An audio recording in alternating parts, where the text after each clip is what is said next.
seatbelts now and pull it tight. Together with my team, I wish you a pleasant stay on board. Welcome back, and if you're new here, we are Antonia and Taj, a mother and son currently on a Worldschool adventure in Europe. We are right now in Rome, Italy, and in Rome, even the airport is a museum.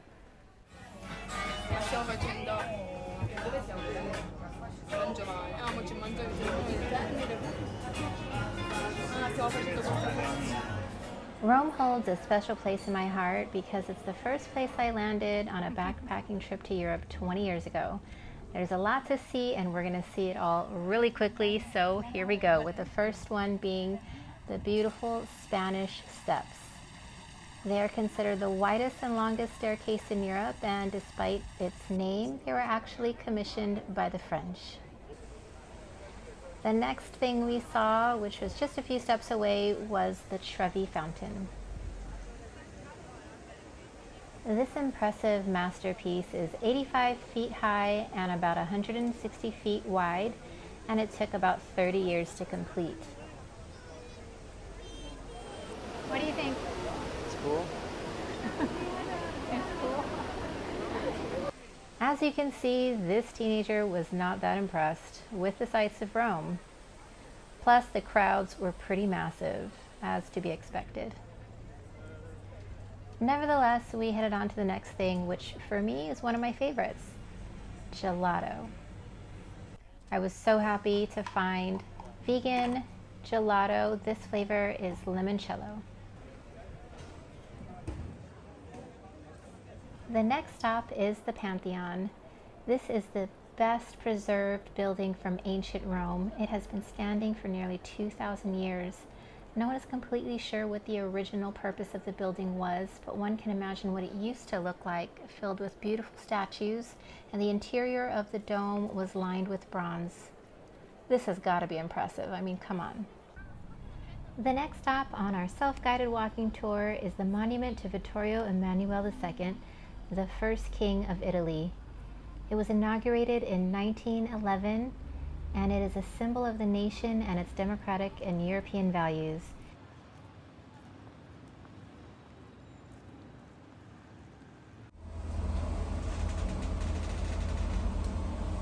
It's a lot of... It's making me a bit nervous. And after learning that Taj is afraid of heights, we exited the elevator to the top of the monument to enjoy the panoramic views all around us.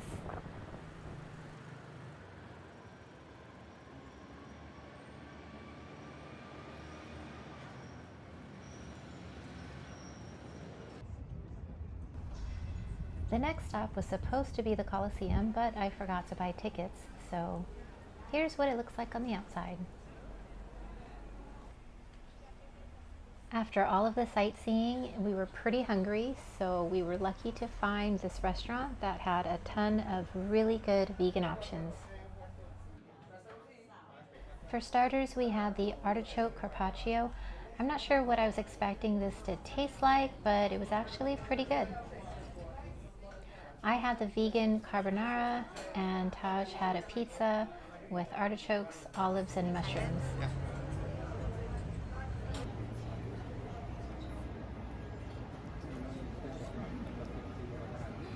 So good.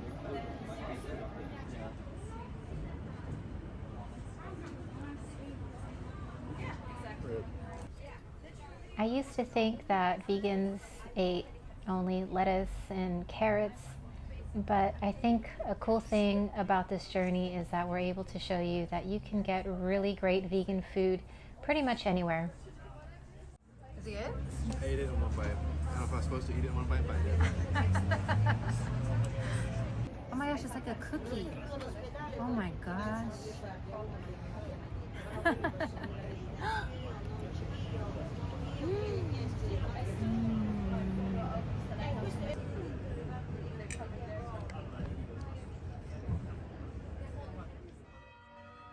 The church bell signaled the end of a great meal and the end of our first full day in Rome.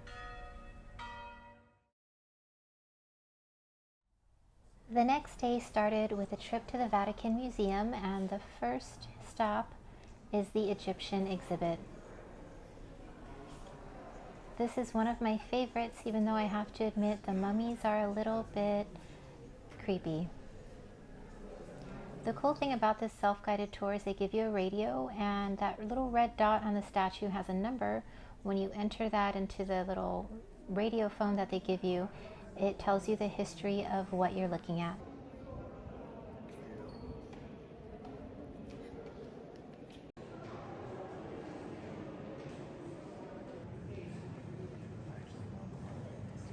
There's a lot that can be learned about Greek and Roman mythology here. For example, this is the statue of Laocoon. He famously tried to warn the people of Troy that the Trojan horse was a trick, and the gods punished him for it. And since I can't show you the Sistine Chapel, here is another beautiful ceiling. By the way, did you know the reason you can't film in the Sistine Chapel is because of a Japanese company? Look it up. The next stop was supposed to be St. Peter's Basilica, but would you look at that line? It was way too long, and we decided to hang out with these really cool nuns instead, who were just trying to enjoy their lunch.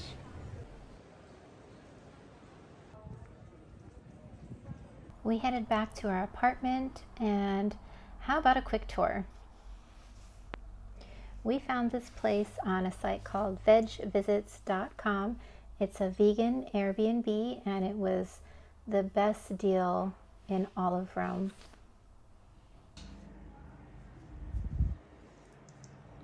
Hello. Welcome to your crib. Taj is actually on my bed. He took the bigger bed since he is a giant. But here's our place. It has a bathroom and a kitchen. It was very colorful, which I kind of liked. It was simple but perfect for our needs. The kitchen had everything I needed to cook lunches and dinners. And there's all of our groceries that I bought. And here's what it looked like outside. It was a typical view for this part of the city. This apartment was only around 50-something euros per night, which is unheard of in Rome. On top of that, our host filled our fridge with vegan snacks. I couldn't find a toaster, so I toasted the bread in the pan and made some sandwiches to go with some leftover pasta from the night before, and it was a wonderful little late lunch.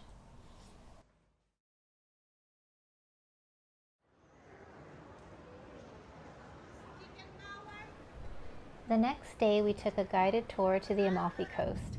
I'll be honest, this is not a place that Taj had been studying as a part of his world schooling. It's just a place that I have been wanting to go for so many years, and I was finally happy to get the chance. You want sugar? We took a train from Rome to Salerno, and of course I had a cappuccino while waiting for our ferry that would take us to the town of Amalfi. This was quite the send-off by one of the local Italians. He was not the only guy dressed like that, just FYI. It was a quick 30-minute ride with beautiful views before we got to the town of Amalfi.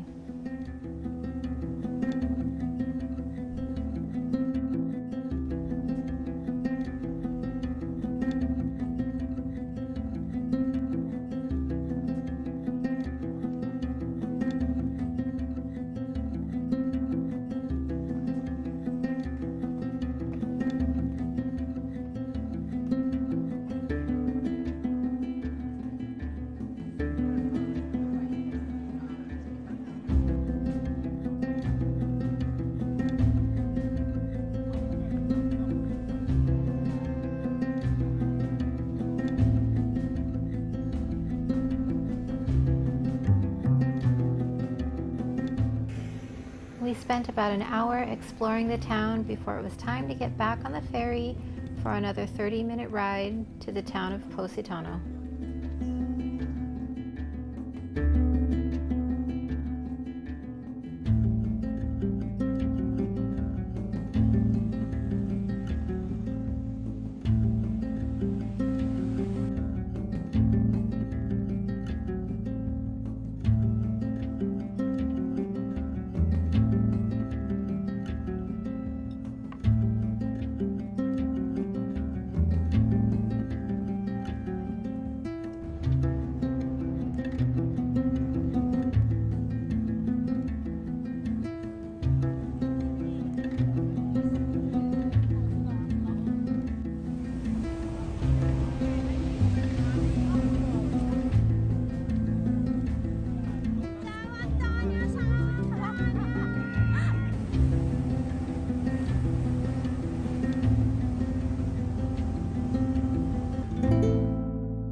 With our tickets purchased, we could finally see the inside of the Coliseum. And did you know it used to have a retractable awning? It also had graffiti.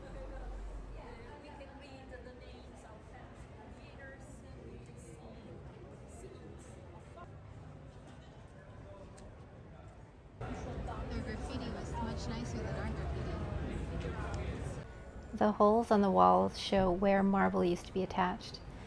And since the Coliseum was partially buried and overgrown with debris and plants, here's one artist's rendition of what he thought the Coliseum used to look like in its glory days.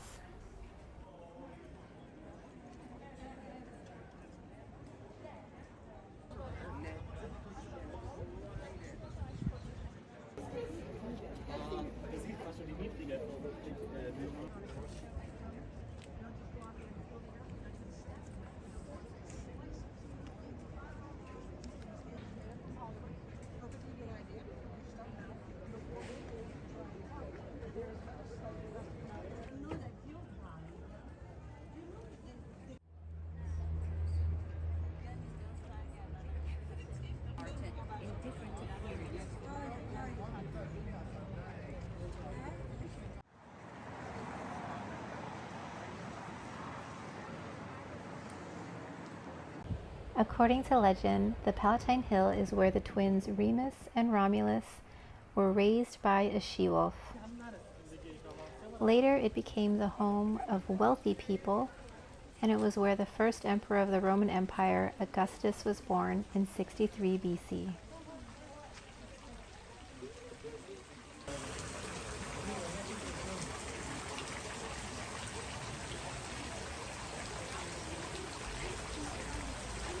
Scattered throughout Rome are these drinking fountains. They are actually, according to one site, tested for purity around 250,000 times each year, and they're completely safe to drink from.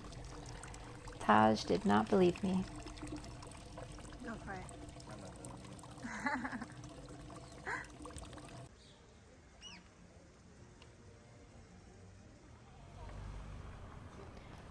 Rome becomes almost a different city at night, so we decided to revisit some of the sites that we saw earlier in the week.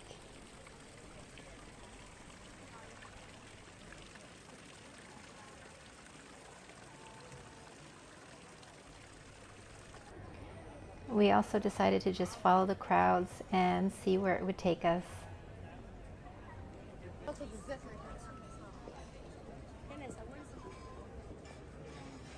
Taj has really enjoyed the various street artists that we found on this trip, and this time he decided to get his portrait done.